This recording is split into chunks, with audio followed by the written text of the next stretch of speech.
강함이라. 아멘. 이 시간 금요기도에 나오신 성도님들을 진심으로 환영합니다. 우리가 말씀을 나누고 기도하는 이 시간 가운데 하나님의 놀라운 은혜와 사랑의 손길이 연약하고 약한 우리의 심령 가운데 기쁨과 평안을 누리게 하는 은혜의 시간 되기를 진심으로 기도합니다. 이 시간 우리 같이 인사하고 같이 말씀 나눴으면 좋겠는데요, 우리 주님 안에서 우린 평안합니다 같이 인사하겠습니다. 주님 안에서 우린 평안합니다. 우리 성도님들께 이러한 질문을 한번 드려보고 싶습니다. 많이 들어보셨을 질문일지도 모르겠는데요, 나의 강점과 약점은 무엇인가? 조금 더 쉽게 물어본다면 이렇게 질문할 수 있을 것 같습니다. 나의 장점은 무엇인가요? 단점은 무엇인가요? 아마 이 질문 앞에서 자유로웠던 성도님들은 한 분도 안 계실 것 같습니다. 누구나 다 이 질문 앞에 서봤던 경험들이 있으실 것 같아요. 초등학교 시절 때 받았던 이 질문들은 내가 대학교를 갈 때도 직장에 취업할 때도 다양한 말들로 변경될 뿐 계속해서 우리에게 따라오는 질문이기 때문입니다. 이 질문 앞에서 우리는 다양한 대답들을 해왔고 또 할 수 있을 것 같습니다. 그런데 한 가지 재미있는 부분이 있다면 이 질문 앞에 선 모든 사람들이 공통적으로 보여주는 모습이 있다는 것입니다. 자신의 장점과 약점을 적을 때 장점이나 강점을 쓸 때는 한참을 고민해도 하나 두 개 적기가 힘듭니다. 약점을 적을 때는 또 어떤가요? 숨 쉴 틈도 없이 채워갈 수 있죠. 우리가 드넓은 장판 속에 찢긴 흔적이나 흠집이 더 크게 보이는 것처럼 나의 집을 뒤엎고 있는 수많은 벽지 속에서 작은 찢김이 견딜 수 없이 짜증나는 것처럼 우리도 우리 스스로를 바라볼 때 나의 장점이나 강점보다는 내가 가지지 못한 그 무언가, 채워지지 못하는 그 무언가를 찾는 게 더 쉽게 느껴진다는 것입니다. 이러한 모습이 단순한 그냥 질문에 대한 대답을 내릴 때만 나타나는 놀랍고 신기한 일로 끝난다면 좋겠지만, 우리는 세상을 살아가면서 내가 가진 것보다 가지지 못한 것에 집중하고 있고 내가 하지 못하는 것에 더 집중하게 되는 것이 현실이죠. 그리고 이러한 것을 우리가 나의 약점이라고 표현합니다. 약점을 국어사전에서 찾아보면 이런 뜻을 가지고 있습니다. 한번 보여주시겠어요? 어떤 사람에게 있어서 부족하거나 떳떳하지 못하여 감추고 싶거나 길을 펴지 못하게 되는 점, 이게 약점에 대한 사전적인 정의입니다. 누구나 다 이 사전적인 정의를 보시면서 동의하실 것 같습니다. 약점은 이런 내용이지. 그런데 이 문장을 보면 이 세상 속에 있는 그 슬픈 현실을 보게 되는 것 같습니다. 누구나 다 가지고 있는 그 약점이 남들보다 부족한 것의 증거가 되고 세상에 떳떳하지 못하는 이유가 되었으며 길을 펼칠 수 없는 이유가 된다는 것이죠.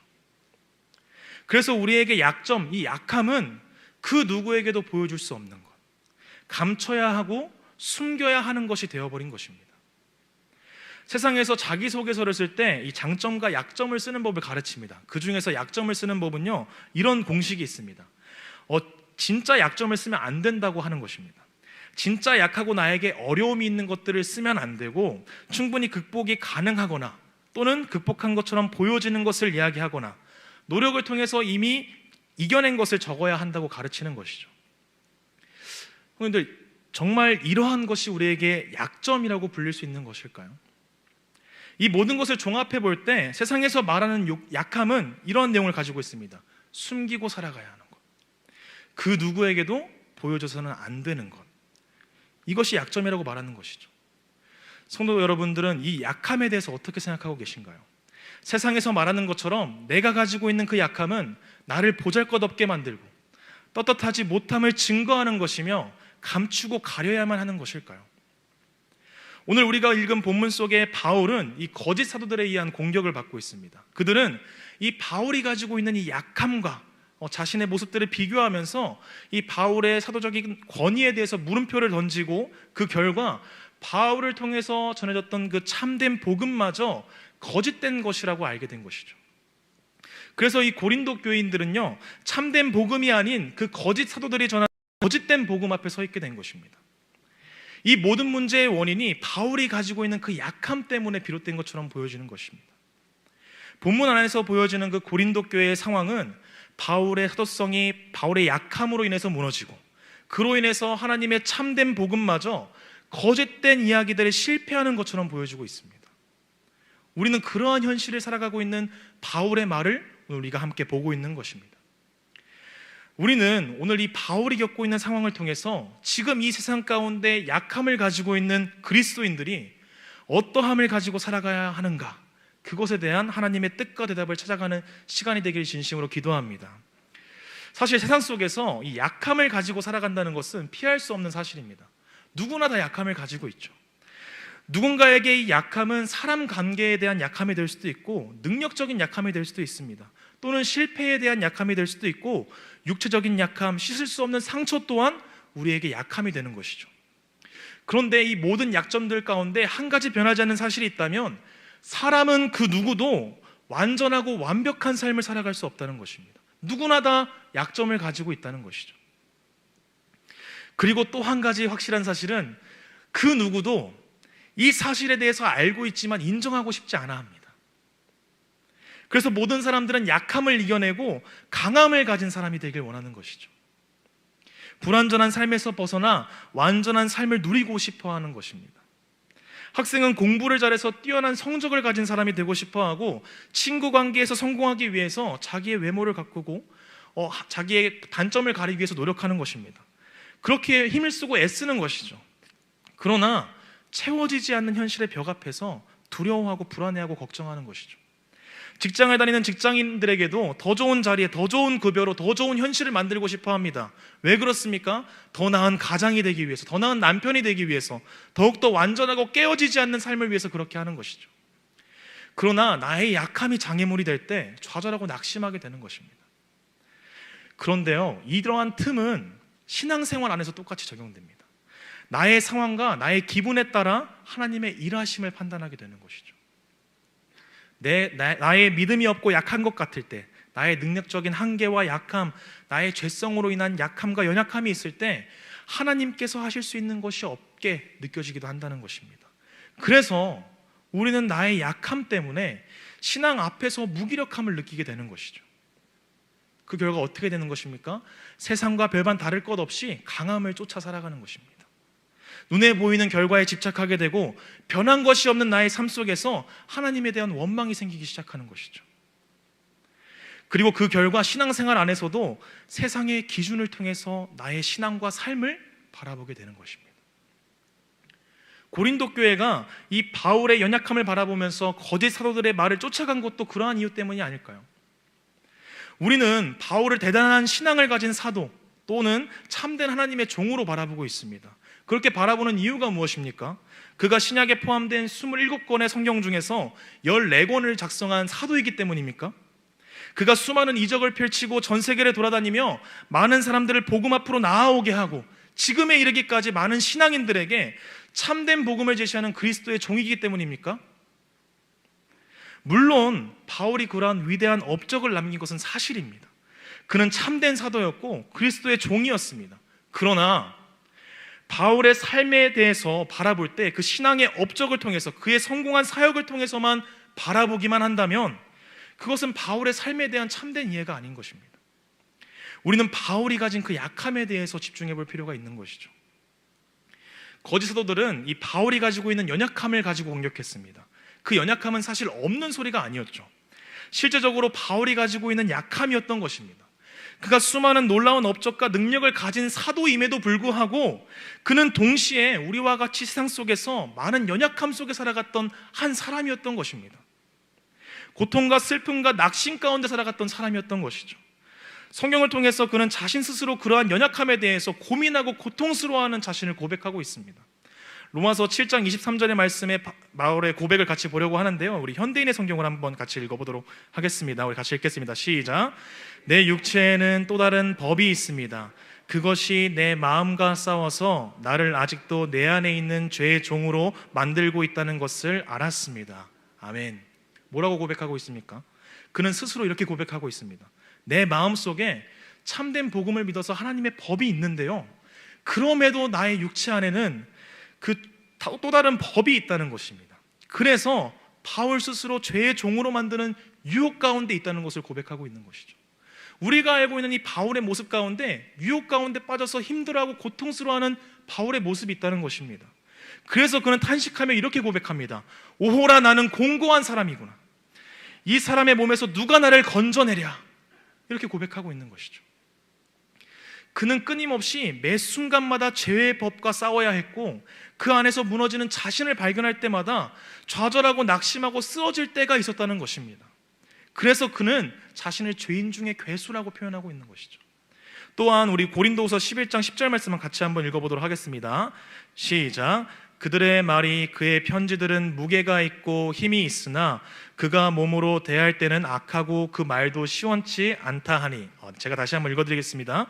그들의 말이 그의 편지들에는 무게가 있고 힘이 있으나 그가 몸으로 대할 때는 악하고 약하고 그 말도 시원치 않다 하니.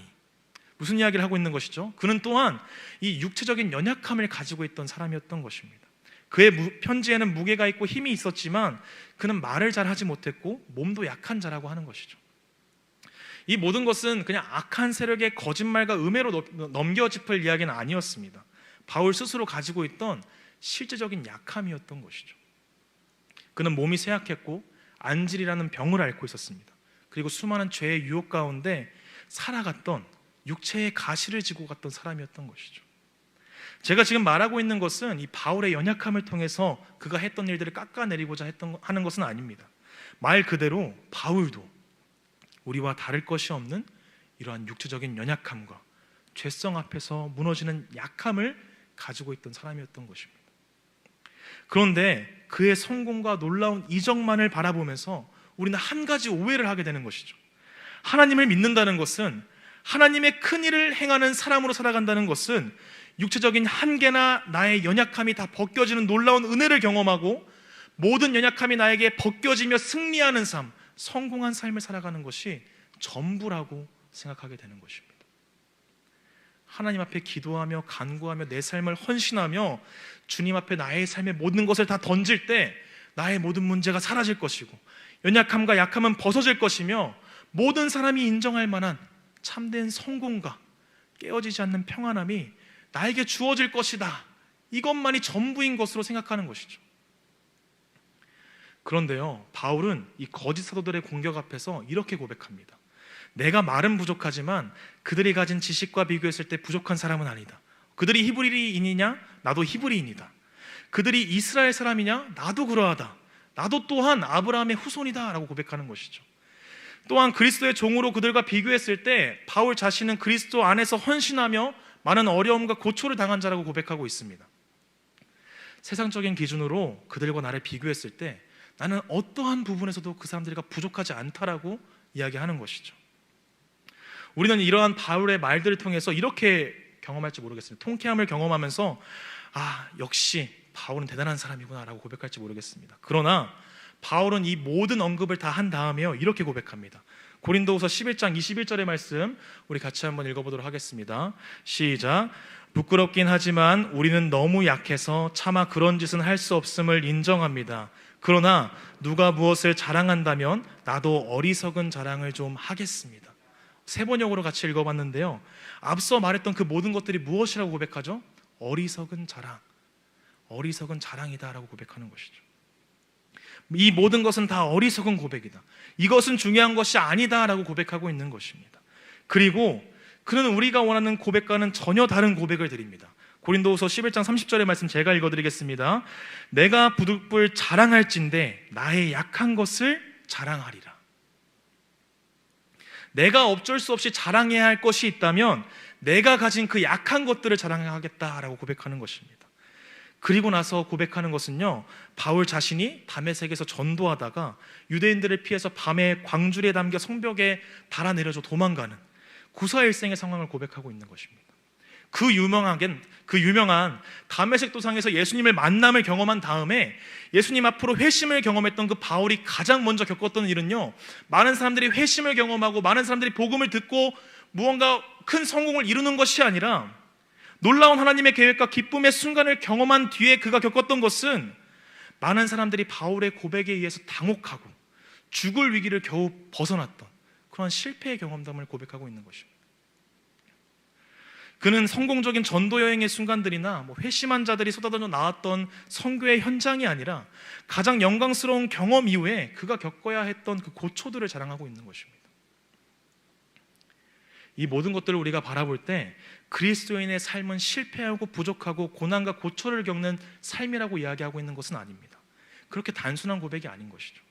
바울이 고백하고 있는 것은요, 그리스도인의 삶이란 세상이 말하는 성공과 실패로 규정 지을 수 있는 삶이 아니라는 것입니다. 그러한 단순한 것으로 결정할 수 있는 삶이 아니라는 것이죠. 바울은 자신의 삶이 담긴 그 간증을 통해서 이 사실을 더욱 구체적으로 증언하고 있는데요, 그가 가진 육체적인 가시에 대해서 고통스러워하고 슬퍼하고 낙심하던 그 바울이 세 차례나 하나님 앞에서 이렇게 고백합니다. 나의 안에 있는 그 육체적인 가시를 좀 떠나게 해주십시오 라고 간구했을 때 하나님이 주신 그 답변을 통해서 우리에게 정말 참된 복음은 무엇인가 우리에게 전달하고 있는 것이죠. 그가 그의 약한 것을 자랑하고 있는 이유에 대해서 말하고 있는 것입니다. 우리 고린도후서 12장 9절에서 10절 말씀, 우리가 읽었던 말씀인데요, 우리 다시 한번 한 목소리로 읽어보도록 하겠습니다. 시작. 나에게 이르시기를 내 은혜가 내게 족하도다. 이는 내 능력이 약한 데서 온전하여 짐이라 하신지라. 그러므로 도리어 크게 기뻐함으로 나의 여러 악한 것들에 대하여 자랑하리니 이는 그리스도의 능력이 내게 머물게 하려 함이라.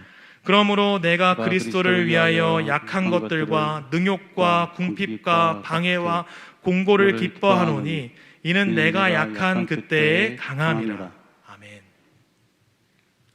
하나님께서 바울에게 그리고 지금 각자의 연약함 앞에서 무력하고 고통과 아픔을 느끼고 있는 우리들을 향해서 이렇게 말씀하시는 것입니다.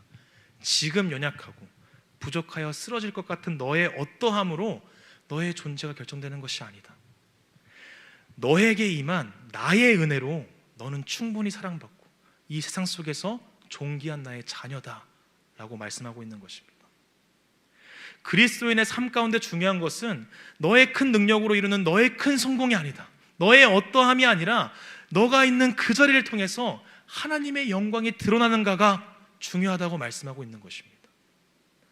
바울은 자신의 약함 속에서도 오직 하나님만 의지하며 하나님께 영광을 드러내는, 하나님의 영광만 드러내는 삶을 살아갔습니다. 그가 사도로 그리스도의 종으로 살아갈 수 있었던 것은요, 그가 매 순간 성공한 사역자로 세워지고 약함을 강함으로 바꾸시는 놀라운 삶을 살아갔기 때문이 아니라 매 순간 고통과 고난과 유혹 속에 빠질 때마다 자신의 약함이 좌절을 안겨주고 실패의 순간들이 찾아올 때에도 그는 하나님께 붙잡힌 삶을 살아갔고 하나님을 의지하였기 때문인 것입니다. 그가 약함 속에서 이루시는 하나님의 그 놀라운 계획들을 믿었기 때문이고 그의 약함과 상관없이 하나님의 일들이 바울의 삶을 통해서 이루신 그 하나님의 은혜가 바울에게 있었기 때문인 것이죠. 바울이 어떠하든지 하나님 앞에 붙잡혀 있다면, 하나님이 쓰시겠다고 한다면 그의 인생은 하나님의 영광을 드러내는 복된 인생이 될 것이고 세상의 성공과 실패가 그의 삶을 규정할 수 없다는 것입니다. 이것이 참된 진리이고 바울이 전하는 참된 복음이라는 것입니다. 저에게 이제 어느덧 이제 아이가 생기면서 이제 10월 달에 출산을 바라보고 있습니다. 벌써 배를 막 엄청 많이 차더라고요. 그래서 너무 기대하면서 기다리고 있는데 이 아이가 있는 집안에 가보면 아무리 부모가 조심을 시켜도 꼭 남는 한 가지가 있습니다. 다른 어떠한 것도 필요 없죠. 아이의 손에 사인펜 하나만 들려져 있다면, 그러한 큰 실수를 범하게 된다면 꼭 발견되는 것은 바로 낙서입니다. 많은 사람들은 가정집에 가서 남겨져 있는 그 낙서를 보면서 이렇게 생각하죠. 너무 안타깝다, 너무 지저분한데 왜 손에 사인펜을 쥐어줘서 이런 말도 안 되는 일들을, 이렇게 말할 것입니다. 사진 한번 보여주시겠어요? 그러나 이 낙서를 한번 보시겠습니까? 아이가 한 낙서를 그렸는데 그 낙서를 금손을 가진 엄마를 만난다면 이러한 예술작품으로 변하게 되는 것이죠. 해외 기사에서 이러한 제목이 달려 있습니다. 창조적인 아이에게 창조적인 엄마가 있다면 어떤 일이 벌어질까? 이런 내용을 가진 기사의 사진인데요, 저는 이 그림을 보면서 다른 제목이 떠올랐습니다. 우리가 가진 연약함이 우리를 사랑하시는 하나님의 손 위에 들려진다면 어떤 일이 벌어질까? 그리스도인의 삶은요, 우리의 어떠함으로 이루어지는 것이 아닙니다. 우리에게 있는 큰 믿음이 하나님의 놀라운 역사를 이뤄내는 것이 아니라는 것이죠. 불안함과 연약함 속에서, 갈등과 부족함 속에서 우리가 흔들리고 넘어질 때마다 매 순간 다가오는 그 위기 속에서 우리가 누구를 의지하고 있는가에 대한 문제라는 것입니다.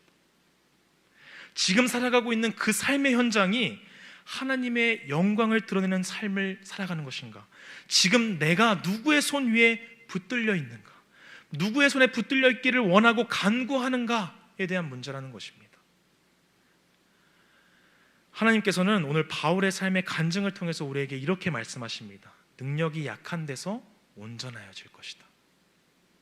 능력이 약함에서 강해진다는 것이 아니라, 약함과 실패가 성공으로 변화한다는 것이 아니라, 우리가 그 어느 곳에 있든지, 그 어떠한 순간 속에 있든지, 어떠한 약함과 부족함 속에 있든지 그리스도 안에 있다면 그리스도께서 우리를 온전하게 하신다는 것입니다. 우리를 참된 하나님의 복음 안에서 완전하게 하신다는 것입니다.